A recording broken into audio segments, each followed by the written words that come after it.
মেকআপের তুলির টানে জীবন্ত হলেন রামলালা। আর মাত্র কদিন তারপরেই সমগ্র দেশ সেজে উঠবে রামনবমী উপলক্ষে। আর তার আগেই তুলির টানে জীবন্ত রামলালা সাজালেন রূপালী দেবনাথ। সম্প্রতি অযোধ্যার রাম মন্দির এবং তার ভেতরে ভগবান রামলালার ছোট্ট রূপ অপরূপ সৌন্দর্য দেখতে ভিড় করেন দেশ বিদেশ থেকে আসা অনেক ভক্তরা। এবার সেই অযোধ্যার রামলালাকেই জীবন্তভাবে তুলির সাহায্যে ফুটিয়ে তুললেন চোপড়া নিবাসী রূপালী দেবনাথ। পেশায় একজন মেকআপ আর্টিস্ট, দীর্ঘ 5 বছর ধরে এই প্রসাধনী দুনিয়ার সঙ্গে ওতপ্রোতভাবে জড়িয়ে রয়েছেন রূপালী দেবী। তবে এবার খানিকটা তাক লাগানো তকমা পেয়েছেন রূপালী দেবী। ফুটিয়ে তুলেছেন নিজের হাতের কাজ, আর তার হাতের জাদুতেই জীবন্ত হয়ে উঠেছেন রামলালা। প্রায় 5 ঘন্টার প্রচেষ্টায় ছোট্ট রাজদীপকে মানিয়ে গুছিয়ে তার মাঝে ফুটিয়ে তুলেছেন অযোধ্যার রামলালাকে। অবশ্য তার কৃতিত্বকে এক অপূর্ব দৃষ্টান্ত বলে মনে করছেন পরিবার। নিয়ম মেনে রামলালাকে স্মরণ করে ছোট্ট রাজদীপকে রূপ দিয়েছেন অযোধ্যার রামলালার। কপালে তিলক, সাবেকি গয়না, তার সঙ্গে মানানসই রামলালার মতনই পোশাক, আর তার ওপর ভারী ফুলের মালা। কিছুটা অস্বস্তিতে পড়েছিল ছোট্ট রাজদীপ, তবুও কৃতিত্ব তার অপার। চুপচাপ সমস্তটাই মেনে নিয়েছেন মাসির দিকে তাকিয়ে। মাসি রূপালী দেবীর সঙ্গে পাল্লা দিয়ে বসেছিল 5 ঘন্টা ছোট্ট রাজদীপ। চোপড়া ব্লকের মানগোছে বাড়ির রূপালী দেবনাথের। এর আগে অবশ্য এমন ধরনের সাজগোজ করা নেই, বরাবরই সাবেকি আনায় বউ সাজান, যাকে এখন বলে ব্রাইডাল মেকআপ। পার্টি মেকআপ করে এসেছেন তিনি। এবার সবকিছু থেকে সরে এসে নিজের প্রচেষ্টায় এবং সাহসের সঙ্গে তুলির সাহায্যে গড়ে তুললেন জীবন্ত অযোধ্যার রামলালা। আর তাতেই অবাক চোপড়ার বাসিন্দারা। অবশ্য নিজের কৃতিত্ব দেখার পর অনেকটাই সাহস জুগিয়েছেন রূপালী দেবী। আর সেই চিত্রই ফুটে উঠল আমাদের শিলিগুড়ি বার্তার পর্দায়।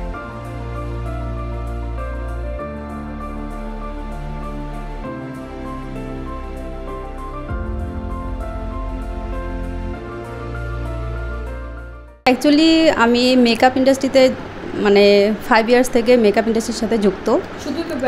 শুধুই ব্রাইডাল।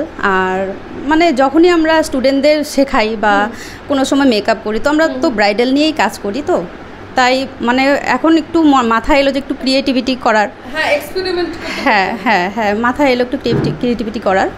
তাই যেহেতু সামনে নবমী আসছে, সেই কথা মাথায় রেখেই আমার মনে হলো যে রামনবমী আসছে দেখে কি এই চিন্তা মাথায়? হ্যাঁ, সামনে রামনবমী আসছে দেখে এই চিন্তা মাথায় এলো। তো মনে হলো যে আমার ভাগনা আছে, তো ভাগনাই আমার চোখের সামনে ভেসে আসলো যে যেহেতু রামলালা একটা ছোট বাচ্চা, না এটা একেবারেই প্রথম মাথায় এলো আমার।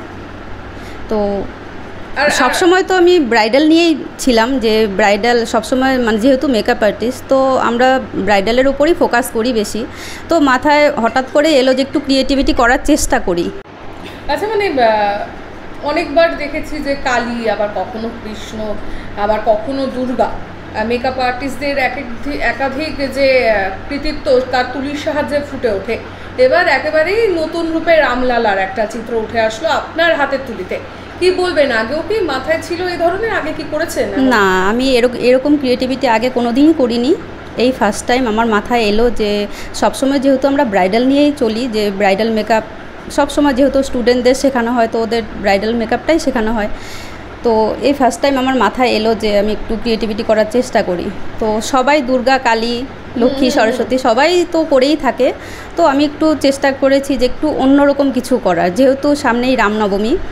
তাই আমি ভাবলাম যে রামলালাকে যদি দর্শকদের সামনে তুলে ধরতে পারি। এটা কমসে কম 5 ঘন্টার মতো লেগেছে আর কি। আচ্ছা, কি কি মেকআপ এখানে ব্যবহৃত হয়েছে? এই যে গায়ের যে রংটা করতে, সেটা কি যে কালো রংটা, যেটা কি দিয়ে করা হয়েছে? কালো রংটা করেছি। এখানে আমি ফাউন্ডেশন ইউজ করেছি, রিকর্ডের ফাউন্ডেশনই স্বাভাবিক। তার সাথে একটু আমরা যে কাজলটা ইউজ করি, তার সাথে আমরা কাজলটা মিক্সড করে ওটা করা। হ্যাঁ, ওটা করি। আচ্ছা, আমি আর প্রথমে দেখলাম যে ভিডিও শুরুতে আপনি যে বাচ্চা, অর্থাৎ যে রামলালা সাজাচ্ছেন, তাকে পুজো করে একটা, এই রীতিটা একটু যদি বলেন। হ্যাঁ, রীতিটা বলতে কি, যেহেতু রামলালা ঠাকুর আমাদের ভগবান, তো সেহেতু ওনার রূপটা আমি তুলির সাহায্যে ফুটিয়ে তুলতে যাচ্ছি। তো সেহেতু আমার মনে হয়েছিল যে একটু ওনাকে ধান দুব্য দিয়ে বরণ করে তারপরে আমি কাজটা শুরু করি। এর আগে এরকম ধরনের কিছু মাথায় আসেও নি। আর মানে কি বলবেন, যারা এই মুহূর্তে দেখছেন মানে এইভাবে রামলালা একবারে অ্যাকুরেট একটা লুক পেয়েছে রামলালা, ভবিষ্যতে কি এমন ধরনের আরো কিছু করার চিন্তা ভাবনা রয়েছে? হ্যাঁ, এই প্রথমবার যেহেতু করেছি, করে একটু সাহস হলো মনে, তো ভবিষ্যতে আরও কিছু করার চেষ্টা করব। ঠিক আছে, সেজে কেমন লাগলো? ভালোই। আচ্ছা, কতক্ষণ বসে থাকতে হয়েছে বলো তো? 4 ঘন্টা। কি কি পড়েছিলে? গয়না গাটি আর কি। আচ্ছা, ফুলের মালা পড়েছিলে দেখলাম তো। হ্যাঁ। কেমন লেগেছে?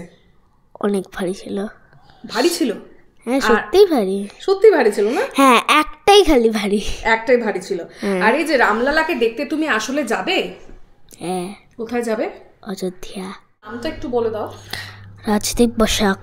আচ্ছা, আর এই যে সাজলে, সাজার পরে তুমি কি বলতে চাও, মানিকে কি বলতে চাও? খুব ভালো ছিল, অন্যরাও আসুক সাজতে। মানে খুব ভালো সাজায়, তাই তো? হ্যাঁ। আপনার ভাগনাকে সাজিয়ে কতটা ভালো লাগছে? আমার তো খুবই ভালো লেগেছে। আর ওকে তো মানে কি বলবো, মানে 5 ঘন্টা টাইম এক জায়গায় থাকা মানে খুবই কষ্টের ব্যাপার। আচ্ছা, হ্যাঁ। মানে আমি দেখলাম মানে প্রপারলি ফুল টুল সমস্তটা দিয়ে করা হয়েছে। হ্যাঁ। রামলালা যে সাজালেন এবং সাজের যে কস্টিউম, বাইরে মুকুটটা একেবারে আলাদা ধরনের ছিল। মুকুটটা কোথা থেকে মানে নিয়ে এসেছে? মুকুটটা অ্যাকচুয়ালি শিলিগুড়ি ডালিয়া দিয়ে স্টোর থেকে মুকুটটা নেওয়া হয়েছে। আর কস্টিউম যেগুলো ছিল ওগুলো সব আমার নিজের কালেকশন। মানে আপনি নিজেই? হ্যাঁ হ্যাঁ হ্যাঁ, নিজেই ডিজাইন করেছি। ফুল টুলগুলো মানে ফুলগুলো, হ্যাঁ ফুলগুলো আমি এগুলো কালেকশন করে নিয়েছি। কালেকশন করে? হ্যাঁ।